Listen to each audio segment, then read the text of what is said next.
అందరికీ జయలక్ష్మి నరసింహ. ఈరోజు అయితే కర్ణాటక స్టేట్లో ఉన్న బీదర్ డిస్టిక్లో ఉన్న శ్రీ జల నరసింహ స్వామి టెంపుల్కి అయితే వచ్చేసినాం ఫ్రెండ్స్. భారతదేశంలో ఎన్నో టెంపుల్ చూసుంటారు ఫ్రెండ్స్, కానీ ఈ గుడికి ఉన్న వింత ప్రత్యేకత మీకు ఇప్పుడు చూపిస్తాను ఫ్రెండ్స్. ఈ టెంపుల్ అయితే 300 మీటర్ల గృహలో నీళ్ళలో వెళ్ళి దర్శనం చేసుకోవాల్సి వస్తుంది ఫ్రెండ్స్. ఈ నీళ్ళైతే దాదాపుగా 4-5 ఫీట్లు అయితే ఉంటాయి.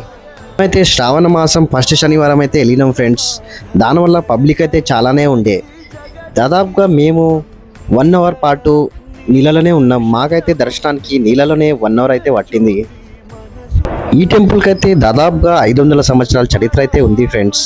ఇక్కడ శ్రీ నరసింహస్వామి స్వయంభుగా వెలిశారని చెప్తూ ఉంటారు.